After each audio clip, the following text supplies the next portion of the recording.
So he says you have to know that every single time you have a negative thought, every single time you look back and say, I shouldn't have done that, or I made a mistake, that is the light of the Creator giving you that awakening. It is coming from the light of the Creator. It is not some internal retrospection that you're doing because you're a spiritual person. It is actually, and he says this is comparable to prophecy. It's what's called the tarutah de le'ela, an awakening from above.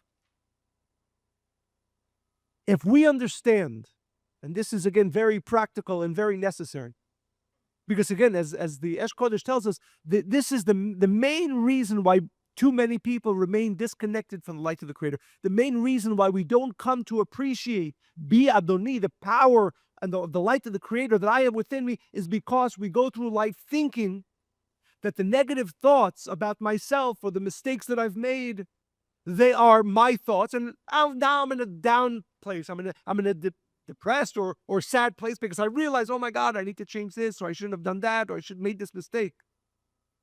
That is not only not a negative moment, it is actually the light of the Creator coming to you and saying, listen, change this. You can do better here. But it is prophecy. Would the Creator be prophesying? Would the Creator be sending such important messages to somebody who was not powerful, who was not connected to the light of the Creator? Who were the prophets? Moses was a prophet. Joshua was a prophet. To understand that the negative thoughts, the negative awakenings are not coming from me, and maybe, hopefully, because I'm spiritual, I'll realize them and change, but rather they are coming from the light of the Creator. They are itarutah de le'ela, as he refers to them. They are an awakening from above, again, akin to prophecy.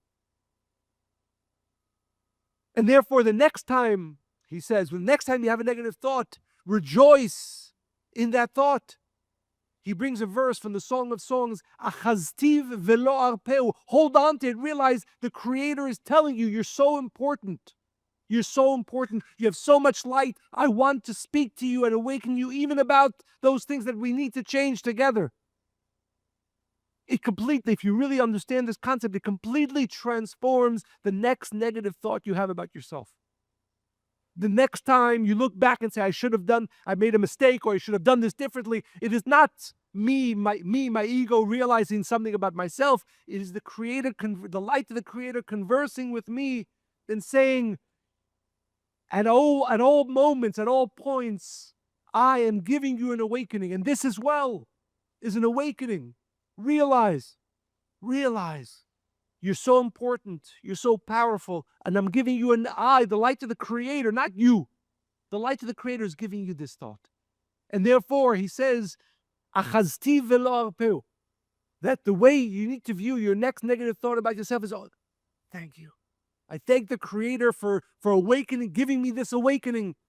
Because the only people, the only person, the only soul that the light of the Creator will give this awakening to is somebody who's so important and so powerful, is so constantly connected to the light of the Creator. I am not disconnected whenever having a negative thought, because it's not me having the negative thought. It's the light of the Creator sending me that awakening, that itarutah de le'ela, that awakening from above, out of love. And therefore, achazti velo arpeu, I will hold on to that awakening. It is not, again, because I hope it becomes clear, this completely transforms the lowest moments of our lives. Because, and again, as he says, the reason, if you ever ask yourself, and hopefully we're asking ourselves this Shabbat, because this is what we want to receive from the Shabbat, I need to leave the Shabbat with a greater appreciation of the power that resides within me. And he says, what is the reason that holds me back, that holds every single individual back, is the fact that when we go through downtimes, negative thoughts, negative moments about ourselves, looking back, we say, okay, what do we think? Think about it. You're thinking it's me realizing how disconnected I am, or it's me realizing a negative thing that I have done. No. It's the Creator coming to you and says, you are so close, you are so powerful that I am giving you this awakening. The next negative thought you have about yourself is not your thought for yourself. It is the light of the Creator giving you that awakening because you're so powerful, you're so connected in those moments as much, if not more, than in the moments of elevation. And therefore, achazti velo arpeu, know that this is a moment of holiness. This is a moment of connection. This is the moment the Creator is coming to you and saying, it was called the Ta'utad al-Eila, an awakening from above. You are so powerful. You're so important. You're so connected. In this moment, I'm going to share another secret with you that we're going to work about together. The light of the Creator tells me, tells you. And therefore he says, when a person knows that also that moment is holy, והוא מתחזק ואומר אשר בי אתה זהו קדושה, that the moments of getting realization about oneself is really the power of the connection with the light of the Creator, then אחזתי ולא ארפהו. Then one will hold on to it and never let go. So this is the first secret from the Yesh Kodesh about, and again, as we said, this the whole purpose of the Shabbat is to leave with a greater appreciation of who we are, and the way to fix the down moments is to know that the next time you have a negative thought about yourself, the next time you look back and say, oh, I shouldn't have done that, or I did this thing wrong, realize this is not your brain saying, oh, I realize it because I'm a good person, spiritual person. No, this is the Creator coming to you in prophecy, in holiness, in elevation. The light of the Creator saying, you're so powerful. Even now, there is no down moment. There is no negative moment. Together, we're going to work about this. Together, we're going to work through this because you're so powerful, because Bi Adoni, because you are so connected.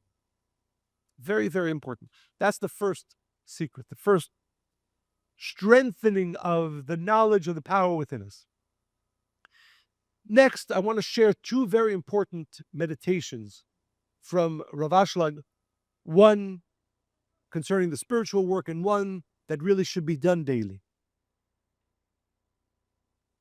The ancient Hebrew word for the senses, the five senses, which is what separates us from the light of the Creator, right? The physicality of this world, and we talk about this all the time, right in the beginning courses. The ancient word for the senses is chush. Chush. The sense, the ability to see, to hear. Again, of course, there's a lot of positive aspects of them, but the negative aspect is that it separates us from the true reality of the light of the Creator. We think that this is all that there is, even if we are spiritual and we try to break that barrier, still the senses, the five senses, make this physicality a strong barrier. It's also the same word for sickness. Chash, it says, for instance, chash berosho ya'asok b'Torah. You have to be cured. We understand this, that the five senses, they have a positive aspect. They allow us to traverse this world and benefit and enjoy. But of course, the negative effect of the five senses is that it keeps us bound by thinking that this is the reality and separating us from the light of the Creator. The purpose of the spiritual study, Rav Ashlag says, is to heal the senses. What does it mean to heal the senses? That they no longer serve as a barrier between the totality of the light of the Creator and our physical reality. That these are simply walls that don't allow us to know that in this moment, everything is only the light of the Creator. And therefore, Rav Ashlag says, to make this practical, I'll give you two very important meditations. He says, for instance, we're about to read the Torah, and most of us know that the purpose of the reading of the Torah is all the light and all the blessings that we need and all the support that we need for the next week are concealed within these words, within these letters. Also, we know many of us throughout the week, we read from the Zohar. What's the purpose of reading from the Zohar? To connect to the light of the Creator. But he says, if the individual does not meditate first and during those connections, and he says the following, שעל ידי הדרכים האלו נמשך המאור, שאז התורה נקראת אור. That the thought has to be, I desperately need the light of the Creator to come into these letters. I have to activate these letters. If a person, what Rav Ashlag is basically saying, if you sit here, for instance, and listen to the reading of the Torah, and you do not first individually call the light of the Creator, say, the only reason I need that every one of these letters and every one of these words and every one of these sounds be filled with the light of the Creator, because the words and the letters of the study are the vessel. We have to activate the light. And therefore he says, while you are studying, while you are listening to the reading of the Torah, The first thought and the whole thought throughout the connection has to be, I am drawing the light of the Creator into these vessels because I desperately need to heal. I desperately need to heal my five senses so that the barrier that exists between me and the light of the Creator becomes more and more diminished. This is an amazing thing. So if you are not consistent with this meditation and you listen to the reading of the Torah, or even you read from the Zohar, or you study anything of a spiritual nature, you will not achieve what's called Torah Or. You will not actually achieve the great light. Of course, there's always a benefit. Every action that we do draws a certain amount of light. But the transformation that is meant to happen through all the spiritual connections and studies that we do cannot and will not happen. He says things even more stringent than that, but let's at least mention that. When you're listening to the reading of the Torah, for example, when you go home and you're reading from the Zohar, when you go home and you're studying something, the first thought and the constant thought throughout that must be, these are simple vessels. These letters, these words, these thoughts are vessels. I desperately need to draw the light of the Creator into these letters. I have to do that.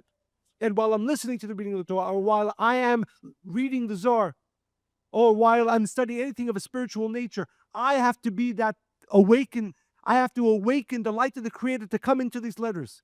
And then they become what's called Torah Or. Then they become filled with light. Then they can heal the five senses from, rather than being barriers to my connection to the light of the Creator, to be facilitators of that. But you have to be drawing the light of the Creator into the study. You have to be drawing the light of the Creator into the reading, constantly and consistently. That's the first meditation. And I now we're all here. Our friends who are streaming as well are here, so we can use this right now. And Rav Ashlag makes it very clear: you have to have this thought and meditation throughout every time you study, every time you read from the Zohar. These letters are vessels, and I am asking now that the light of the Creator enter into these vessels as I read them, as I listen to them. That light is what penetrates and comes into my soul. That light becomes the healer of my five senses, that they no longer remain as barriers between me and the light of the Creator, but become the healing of my senses so that I can actually see the light of the Creator all the time. First meditation. The second is one that is maybe going to be a little bit overwhelming for many of us, but I ask, as Rav Ashlag makes clear, it is really the only tool that can truly give us the ability to complete the purpose for which our soul came into this world. And we'll read the words from Rav Ashlag and then maybe talk a little bit about how we practically do this.